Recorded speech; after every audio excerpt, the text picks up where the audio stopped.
Karena khawatir ada satu kelompok yang boikot, nanti kerajaan bisa jadi hancur. Sampai sekarang makanya kalau kita dengar ulama-ulama yang jebolan dari Arab itu pinter-pinter, tapi kalau sudah ngomongin masalah maulid Nabi error, gagal paham.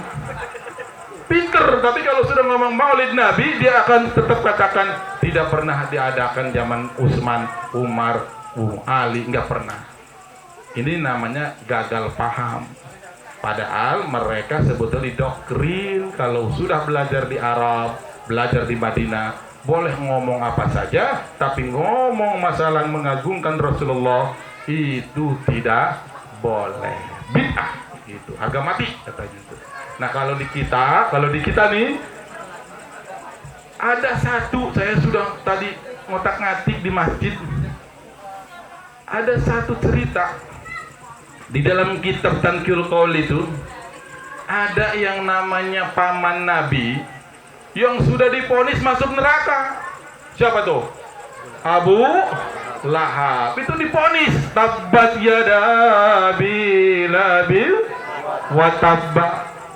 Pokoknya Abu Lahab sudah divonis dia orang celaka, sampai istrinya divonis sebagai ahli neraka. Tapi begitu Abu Lahab meninggal, dimimpikan oleh kakaknya. Siapa kakaknya Abu Lahab?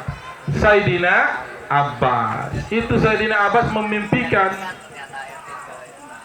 Ditanya, Lahab, bagaimana keadaan kamu di kuburan? Aduh Kang, piadabin, saya disiksa. Oh disiksa iya. Tapi kenapa saya lihat ceria malam ini? Karena ini malam Senin Kang. Emang kenapa kalau malam Senin? Kalau malam Senin saya diringankan adabnya, dipending. Hebat ya. Jadi kalau malam Senin Abu Lahab itu dipending. Tuh sampai dia saking senangnya jempolnya dikecup. Sampai dekok ininya nih. Emang kenapa kalau malam Senin kamu nggak disiksa Lahab? Dulu waktu keponakan lahir, siapa keponakannya? Nabimu? Itu dikasih kabar sama pembantunya amatnya, namanya Suaibah al-Muslim. Abu Lahab keponakannya udah lahir dari Ibu Aminah. Oh udah lahir ya, gembira Abu Lahab. Begitu gembira dimomong-momong, nangning begitu-gitu, dibawa muter-muter ke Ka'bah. Dibawa saking senangnya Abu Lahab, lahirnya Nabimu. Dibawa itu sejarah kita marhaban dan muter 7 kali. Itu Abu Lahab sebetulnya. Dedegoknya ya, dedegok penjahat ya, gitu. Jadi dia muter-muter tuh saking senangnya. Begitu habis sedang tuh diberes, Musa berkata dia kepada Suaibah, irda, susuin ini keponakanku, gitu. Nah kata Abu Lahab, gara-gara aku seneng waktu lahir Muhammad tuh, kan Nabi Muhammad lahirnya di Senin, maka setiap hari Senin, malam Seninnya itu Abu Lahab di alam kuburnya siksaannya dipending. Ini baru senangnya aja bisa meringankan siksa. Ini kita senang nggak nih beginian? Senang ya? Jangan-jangan bohongan, ustaznya nggak hebat katanya. Senang ya? Saya mah senang kalau sudah acara maulidan, udah senangnya saja itu bisa mengakibatkan Abu Lahab yang divonis sebagai penghuni neraka bisa diringankan. Apalagi kita yang umat Nabi itu, yang cinta kepada Rasulullah, senang dengan kelahiran Nabi. Itu katanya di sini dikatakan, man azzama maulidi kuntu syafi'an lahu. Barang siapa mengagungkan kelahiranku, aku akan memberikan syafaat di yaumil qiyamah. Ini kalau kita senang dengan kelahiran baginda Rasulullah Shallallahu Alaihi Wasallam. Ini cerita Abu Lahab ini unik. Digarisbawahi bahwa amalan di dunia itu bisa datang kepada amalan di alam kubur. Jangan percaya sama orang yang kalau katanya orang sudah mati terputus hubungannya dengan orang yang masih hidup. Jangan. Karena dia nggak ngerti, disangkanya orang mati itu di akhirat. Orang mati di mana coba? Saya sering nguburin. Ditanya, Ustaz, ini orang kalau sudah mati di akhirat ya? Belum. Akhirat mah belum ada. Akhirat ini sekarang belum ada. Jadi kalau orang mati di mana? Ya di sini. Di mana? Ya di bumi. Dari mana dalilnya? Tahu nggak kuntilanak? Nih, kalau orang yang kasar, siapa yang tidak bisa melihat kuntilanak di sini? Di sini, dia ngedengerin Ustaz Ndin lagi ceramah katanya. Bener, nggak ada yang tahu kan? Dia di sini kuntilanak itu, dan ada di sini ngedengerin. Seneng dia kalau Ustaz Ndin yang ceramah. Gitu. Itu kuntilanak, bukan di alam berantah di mana di ujung kulon, bukan di sini. Nah sekarang pertanyaannya orang mati, di mana orang mati itu? Ya di sini. Kalau misalkan di kompleks ini ya di sini. Dari mana dalilnya? Tiba-tiba ini Sahih Bukhari. Di rumah saya ngaji Sahih Bukhari malam Kamis. Nanti bapak-bapak kalau pengen itu saya mau ngaji Bukhari kitab klasik malam Kamis datang. Itu di dalam kitab Sahih Bukhari bab kencing. Nabi berangkat naik kuda. Hiye tuh. Tiba-tiba melewati sebuah perkuburan ada 5. Itu kuda Nabi ngejungkel. Kata Sayyidina Ali, kenapa Rasulullah kudanya begitu? Dia ngedengerin siksa. Siksa apa? Siksa orang yang ada di alam kubur. Ternyata di hadapan baginda Rasulullah ada 5 kuburan yang menyebabkan kuda Rasulullah itu atau enggak itu nggak mau jalan. Kenapa? Saking kagetnya ngedengar orang yang sedang disiksa kubur. Turun Kangjeng Nabi, minta kepada Sayyidina Ali dengan Bilal, Bilal ambilkan pelepah kurma, dibawa sama Bilal, dibelah dua, seret. Yang satu ditaruh di kuburan sebelah kanan, yang satu ditaruh di sebelah kiri. Kalau orang yang nggak ngerti, ngapain gitu? Ngapain Rasulullah naruh pelepah? Ngapain gitu? Diterangkan oleh ulama tarekat, pelepah kurma itu bertasbih selama masih basah. Maka tasbihnya pelepah kurma itu bisa meringankan azab orang yang ada di dalam alam. Itu pelepah kurma tasbihnya. Kalau nggak ada padilannya, nggak bakalan Rasulullah nyuruh kepada Sayyidina Ali bikin pelepah kurma ditaruh di atas kuburan. Tapi tasbihnya ini nih, tasbihnya pelepah kurma aja bisa meringankan, apalagi bacaan Quran anak orang yang sudah mati.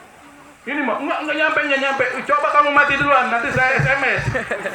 Ini kan gitu, guru saya bilang begitu, mati duluan. Gitu, nih bawa nih, ininya HP-nya. Ntar saya kirim Fatihah. Kalau nggak nyampe SMS, Pak Den.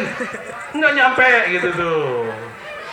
Ini orang suka macam-macam begitu. Kalau nggak nyampe, nggak mungkin. Nabi itu nyolatin mayit. Di dalam sholat mayit itu ada bacaan Al-Fatihah, pasti nyampe. Itu tuh. Kenapa? Karena alam kubur itu bukan jauh, tapi di sini, yaitu di dunia, cuma barjah, terhalangi, gitu. Bagi orang yang kasab tidak, gitu. Ya. Silakan nanti bapak-bapak, kalau ada orang tuanya, kita jangan anti tahlil-tahlilan, jangan anti ngehol, jangan anti kirim Fatihah, jangan. Guru-guru kita sudah mengatakan bahwa idza mata ibnu adama, apabila anak Adam, ini anak Adam nih, anak Adam itu jasad.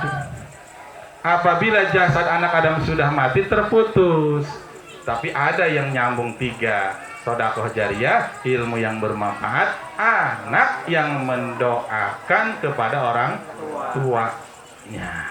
Gitu. Ini penting, soalnya suka ada yang ngacak-ngacak. Gitu. Nah, kita dalam maulidan ini, gitu, kalau mengandalkan amal berat. Mengandalkan amal soleh itu kan ada 3 tingkatan. Tadi iman sudah beres ya. Iman itu yang benar, iman yang masuk ke dalam qalbun. Kalau iman yang cuma dalam otak semua bisa. Setan juga bisa. Setan itu beriman tuh setan. Cuma setan kan nggak punya kolbun. Satu-satunya makhluk kalau yang punya kolbun manusia. Malaikat nggak punya kolbun. Iblis nggak punya kolbun. Termasuk jin pun nggak punya kolbun. Makanya kenapa seluruh makhluk suruh sujud kepada Adam? Karena Adam ada kolbun. Emang kenapa kolbun mulia? Kata Sayyidina Ali, kolbun itu tempat Allah. Jadi Allah itu bukan di Mekah. Ketika ditanya, ya Rasulullah, Allah di mana? Kata Rasulullah, Allah tidak termuat di langit, Allah tidak termuat di bumi, tapi Allah dalam kolbun nambaku yang mukhlisin. Jadi ini bapak-bapak ada Allahnya. Kalau kolbunnya sudah masuk kalimat la ilaha. Kalau di Al-Quran jelas, aku ini dekat loh, ana akrob, aku lebih dekat min hablil warid, lebih dekat dari ini itu. Apa ini? Dari ulat nadimu aku lebih dekat, kata Allah. Di mana? Di kolbun. Makanya hati-hati kolbun kita isi, kata Abuya kita, guru kita waktu masih hidup, Abuya Dimyati, itu minimal sehari 1000 kalimat la ilaha illallah. Enggak lama, cuma seperempat. Cuma kan kita enggak mau, saya mau ngurusin duit aja biar banyak duitnya, masalah dikir mah itu mah urusan belakang. Kebalik, kata kiai kita, arih nafsaka minat tadbir, istirahatkanlah jiwamu dari ngatur-ngatur masalah rizki, atur-aturlah masalah iman untuk masuk ke dalam kolbun. Sudah ngerti nggak ngerti, pokoknya pulang dari sini nih habis mauludan, punya program memasukkan iman ke dalam kolbun, yaitu la ilaha illallah. Berapa kali? 1000. Udah ngerti nggak ngerti, pokoknya 1000 tiap hari. Harga mati. Nanti kalau begitu pas mati, alhamdulillah saya ngamalin ini, ternyata ada loh iman kolbun itu. Jadi petunjuk itu bukan datang ke otak yang bagus. Wa may yu'min billahi yahdi qalbahu. Siapa yang beriman yahdi qalbahu, bukan otaknya. Lihat di surat Al-Mu'min itu, siapa orang yang beriman yahdi qalbahu, akan diberi hidayah kolbunnya. Bagaimana supaya kolbun itu beriman? Dikirkan la ilaha illallah. Ya. Nah, udah iman beres, ngerti nggak ngerti amalin. Nah, sekarang amal sholat. Jadi orang akan selamat cuma 2. Kalau tidak beriman, beramal soleh. Pasti begitu. Illalladzina amanu wa amilus soleh. Illalladzina amanu wa amilus soleh. Semua cuma 2. Nah, sekarang amilus soleh itu apa? Waduh, udah kelamaan. Masih kuat nggak? Kuat. Ini beneran ini. Udah setengah 11. Saya minta 10 menit lagi ya. 10 menit lagi tentang amalan dikatakan soleha. Kalau iman tadi udah segitu aja keterangannya. Ini sebuah amalan dikatakan soleha, ini ada tingkatannya. 1, tingkatan orang SD, ecek-ecek. Dikatakan soleh, dia beramal karena mengharapkan embel-embel. Itu orang tingkat SD udah amal soleh. Ditanya orang SD, nak, kenapa kamu sholat? Saya pengen masuk surga. Kenapa kamu sholat? Saya takut neraka. Kenapa kamu sholat duha? Kata Nabi, nanti duitnya banyak. Kenapa kamu silaturahim? Katanya nanti panjang umur. Kenapa kamu sedekah? 1 juta, katanya nanti dibalas 10 juta. Ini amal soleh buat tingkatan SD. Dia beramal kalau dikasih embel. Ada orang begitu. Malam-malam tahajud ngerengek kepada Allah, ya Allah, ya Allah, ya Allah, saya tahajud. Di otaknya supaya duitnya banyak. Nggak apa-apa. Ini tingkatan orang SD beramal. Kata Allah diledek. Laulahu liqatil jannatu wan naru ma ubidtu. Kalau tidak aku ciptakan surga dan neraka, mual disembah aku, kata Allah. Mual. Nggak tahu nggak mual? Gak bakalan saya disembah sama orang SD kalau tidak dibikin surga dan neraka. Tuh. Padahal surga dan neraka itu bukan tujuan, tapi karena anak SD boleh. Itu masih dikatakan amal soleh tingkatan SD. Mau naiknya ke tingkatan SMP? Mau ya? Karena kita nggak boleh diam di tempat. Karena kalau masuk surga tingkatan SD, surganya nomor 1, sedangkan surga itu 7. Ini kita tingkatan SMP ya, rada bagus ya. Wa ma umiru illa liya'budullaha mukhlisin.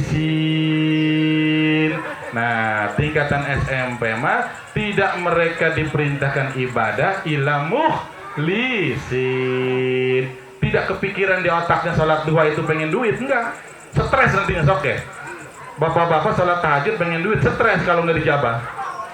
Makanya awas, ibadah itu kalau bisa tingkatan SMP. Bodoh amat mau dikasih duit, mau enggak, mau jembar, mau seret, mau kerek, mau miskin. Pokoknya saya mah kalau jam 8 pagi duha, kalau malam jam 2 tahajud, kalau Senin puasa. Nggak ada kaitannya dengan upah, enggak. Nah ini orang ibadah nomor 2 tingkatannya sudah SMP. Orang kayak begini nggak bakalan stres karena dia tidak menyangkutkan amalannya dengan pahala, tidak menyangkutkan ibadahnya dengan upah, tidak.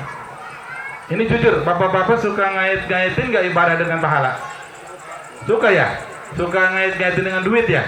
Datang ke kiai, apa ini dagangan saya nih, seret, oh kata kiai baca salawat. Akhirnya salawatnya itu diwirid hanya untuk supaya dagangannya lancar. Begitu dia pulang ke kuburan, mana ya pahala salawat saya? Kan udah dikasihin waktu zaman SD. Oh gitu, iya tuh makan katanya itu waktu itu. Jangan mau pahala itu diambil di dunia, jangan mau.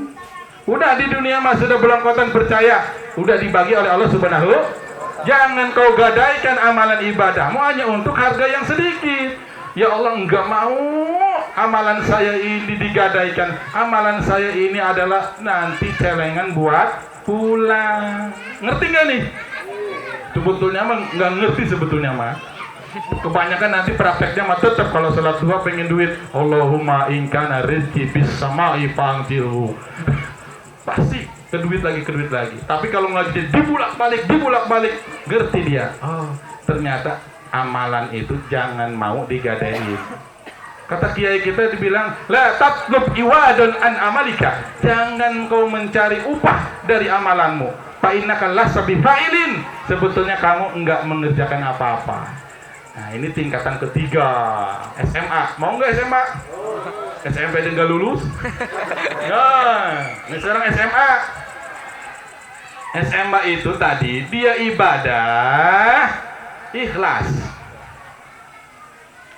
Kalau SMP ikhlas, tapi masih ngaku-ngaku bahwa dia bisa tahajud, bisa sholat duha, bisa sholat maghrib, ngaku-ngaku.